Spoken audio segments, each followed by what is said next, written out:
Hi guys, welcome back to the Curly Reader. So today I am going to be doing the second installment of a series of book tags that was started by Sean the Book Maniac, and those are the alphabet soup book tags. And today we're going to be doing N is for Novella. So like I said, this was a book tag that was originally created by Sean the Book Maniac, and he is kind of going through the alphabet and taking each letter and coming up with a series of questions featuring each letter of the alphabet. The first one that he did was A is for author, and I have that video linked below in the description box, mine and his as well. So I'll put both of them down below, as well as his original N is for Novella video down below. So let's go ahead and dig in. There are 13 questions, and yeah, I'm looking forward to this. So the first one is N is for Novella. What is the last novella that you read? The last good novella that you read? I actually don't read a lot of novellas, and I had to look up the definition of a novella, like what differentiates a novella from a short story and, or just a shorter novel. And so I looked up different novellas, and lo and behold, I just read one and didn't even know it. And that one I actually did enjoy, and that is Animal Farm by George Orwell. I read this during the reading rush this year. This is a story about, it's kind of a political dialogue featuring farm animals and these pigs who take over a farm. But yeah, it was good. It's a classic. It was very, very short. Who'd have thunk it? So, and I listened to the audiobook of this actually, and it was about 3 hours on audio. So that was the last good novella that I read. All right, the next one is N is for neighbor. What is a work of fiction focused on, or at least largely concerned with, neighbors? And for this one, I decided to go with not one book, but a series, and that is the Betsy Tacy series by Maud Hart Lovelace. And Betsy and Tacy in this series are neighbors. They live across the street from each other. And the whole series just deals with the very small town of Deep Valley and all of the neighbors in that town. And it pretty much only deals with that. You get a few outside characters occasionally, but the main characters are all neighbors in Deep Valley. And so, yeah, this is a great series. I just finished reading book number 8, I think, 8 or 9 in this series. And so, yeah, I'm enjoying it so far. I have a few more to go, but these are great books that definitely deal with neighbors. All right. The next one is N is for name, a writer you recommend whose first and or last name starts with N. And for this one, I'm going to recommend Noelle Stevenson. She is the author of Nimona, and she is also the author of the Lumberjanes series, both graphic novels. I think Lumberjanes now is actually a print book series as well as graphic novels, but she kind of has made her name as a graphic novelist. And I've read Lumberjanes, I've also read Nimona, and I've really enjoyed both of them and highly recommend them. So you should definitely check her out if you have not already. Number 4, N is for Nuptials, a work of fiction that didn't suck about a wedding. So for this one, I actually have 2. I have one that I've mentioned before on my channel, and that is The Gown by Jennifer Robson. This is the story about 2 embroiderers who work on Queen Elizabeth's gown right after World War II, and just kind of their experience with her making her wedding dress.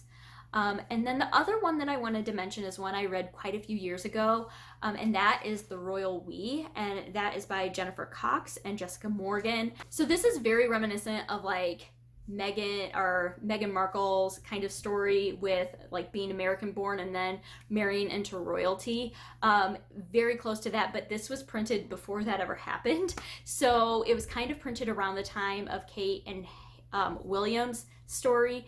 And so, yeah, but it was just a fun story. I think your definition of what sucks is obviously subjective. So this is definitely a contemporary, whereas The Gown is more historical fiction. But yeah, I thought I enjoyed it. I thought it was really well done. And so if you're into that sort of thing, that might be one that you would like to check out. Number 5, N is for Not Aging Well. What is a book that you like less than when you read it? Now, for this one, I am going to have to say The Hate You Give by Angie Thomas. When I first read this book, I loved it. It was very hyped at the time when it came out. It still is, to be quite honest. And I really, really enjoyed it when I read it. Since then, I've thought more critically about it and the messages that it sends, and I can't say that I definitely would put my stamp of approval on it the way it stands. There are some things in this book that I love. For instance, I love the fact that Star, I think is the main character's name, but I like the fact that she learns how to use her voice and kind of her identity in this. This is a book that follows Star, who is African American and lives in a predominantly African American neighborhood, but goes to school in kind of a nicer, predominantly white school, and is struggling with her identity on whether she, identifies more with her school friends or with her neighborhood friends, and kind of finding the balance there. So I like the fact that she learned, how to embrace her identity and to use her voice. The thing that I really don't like about this is that it promotes violence, specifically violence towards authority when you don't agree with them. And I can't get behind that. I just don't agree with that. And so, yeah, this is one that I've definitely struggled with my feelings on this. I like the story in some aspects and not in others. And so, yeah, the way that I felt when I had first read it definitely is not the way that I am feeling about it now. But yeah, so that is my answer for that. All right, N is for N, a book with lots of N's. So for this one, I was looking through a bunch of different book titles, and most of them, the most number of N's in any book title was 3. And so I found a book with 3, and that is Becoming Naomi Leon, and this is by Pam Munoz-Ryan, which, I mean, if you count the author, that's 5. But the title itself, there's 3 N's in it, and this is a middle grade book about a little girl who is just kind of the girl to be forgotten in her class, and then her mom shows up after being gone for 7 years and starts stirring the pot. And yeah, so I have not read this yet. I am very much looking forward to reading it. I have really, really loved the Pam Munoz-Ryan books that I have already read, and so I am looking forward to getting to this one at some point. But yeah, so this has 3 N's in it, which was the most I could find. All right, number 7. N is for Not Sure, a book you keep changing your mind about whether you want to read or not. And for this one, I am going to say The Handmaid's Tale. This is actually a graphic novel adaptation of The Handmaid's Tale that I got from the library. I grabbed this because I started listening to the audiobook of The Handmaid's Tale. I never finished it. I did watch the first season of the Hulu series, and I enjoyed the first season, and then once I got to the second season, I just couldn't take it anymore. It was so disturbing. I just couldn't. And so I think it's important to read the book, but I just haven't gotten there yet to where I really wanted to. And so I grabbed the graphic novel because I thought, well, maybe this is my way to consume it, and this will get me to actually consume the story of it, not just the TV show. So I'm still thinking I might read this one, but I don't know if I'll ever actually read the print version. I know it's very popular. I know it's very important. I just haven't quite got there yet. So I'm still not sure if I'll ever get around to it.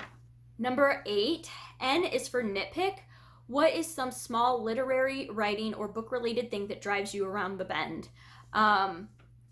This one I kind of talked about in my Reading Rush vlogs, but hands down, my biggest bookish pet peeve is when there's typos in books. That drives me absolutely up the wall. It is your job to proofread these and to make sure there are not any grammatical or mistyped words or missing words. Like, yeah, that drives me absolutely crazy. So yeah, that's definitely my answer for that. Number 9, N is for Next to Nothing, a book you read as an adult that you can barely remember a blessed thing about. For this one, I wrote down The Time Traveler's Wife. This is by Audrey Neffenegger. We're gonna go with that. I remember reading this when the movie came out. I have no idea what it's about. Like, I know that the guy time travels, maybe, because it's the time traveler's wife, but I don't really remember anything about the movie or the book. So I know I read it. I know I really liked it. Don't remember anything about it. So that's one I don't really remember. N is for number 10. N is for New Zealand. A book or a writer you'd like to read from New Zealand, and find out about one if you need to. So this is definitely one I had to do a little bit of research on, but I did find one, and that is The Tea Dragon Society by Katie O'Neill. This is a graphic novel that I had my eye on for a little while. I've seen quite a few people reading it that really enjoy it. I had no idea that Katie O'Neill was from New Zealand, though, so there you go. This is about a girl who finds a tea dragon in an antique shop, maybe, and it kind of gets into the whole history of the tea dragon and the tea dragon ceremony, which I have no idea what that is or what it's about, but it sounds really good. Everybody that's read it has completely raved about it. So yeah, and it's a graphic novel, and I love graphic novels, so there you go. That was a pretty easy one to pick out. All right, 11 is N is for Nodding Off, a mind-numbingly boring book. For this one, I did not grab this book. I have this book. I did not grab it though. I'll put a picture up. For this one, I'm going to have to say one that I very recently DNF'd. This is kind of a spoiler for my 5 books that have been on my TBR the longest video, but I'm going to have to say All the Light We Cannot See by Anthony Doerr. I recently tried reading this book. I tried listening to this book. I got 5 hours into the audiobook and was falling asleep. Like, I can't. I just couldn't anymore. I tried. The 5 hours that I did listen to it, I was in the car and I was like, I'm gonna do it. I'm gonna make it happen. And I just couldn't anymore. I was so bored out of my mind. I wasn't retaining as much as I could. And even reading it, I just could not get into it. I was so unbelievably bored. And this book has good reviews. There are lots of people who absolutely love this book. My mom recommended this to me and she loved it and she listened to the audio. I do not know how, because the narrator is monotonous and just not for me. But apparently somebody enjoyed it, my mom being one of them. So, for me, though, it was so boring and I DNF'd it. So there's that. All right, number 12. N is for Next. What is the next book you're going to read? And for this one, I have Out of the Easy by Ruta Zepetis. This is one that is on my summer TBR. I'm making very good progress with that summer TBR, by the way. But I do have this one lined up next for me to get into. Yeah, so this is hopefully, might even pick this up tonight. So we'll see. But this will be the one that I'm planning on reading next. And then number 13 is N is for Now It's Your Turn. Tag a bunch of booktubers. And so I am just going to say, if you want to do it, do it. I really enjoy these book tags because they're very random. They're a bunch of questions that really don't have a theme other than the letter. But they're just kind of random, and it makes you think about books in a different way and pick up things that you might not have thought about for a long time. So I really, really enjoy these tags, and I'm glad that Sean the Maniac has been doing them, and I hope he comes out with more because I enjoy watching other people's tag videos of these, and I enjoy kind of thinking up my answers to them as well. So yeah, that is everything for this book tag. I hope that you found this enjoyable. And like I said, feel free, if you are a booktuber yourself, to do this book tag, and leave your video link down below if you do decide to do it. I'd love to check it out. So other than that, I hope that you enjoyed this, and I hope that you stick around and subscribe. And until next time, see ya!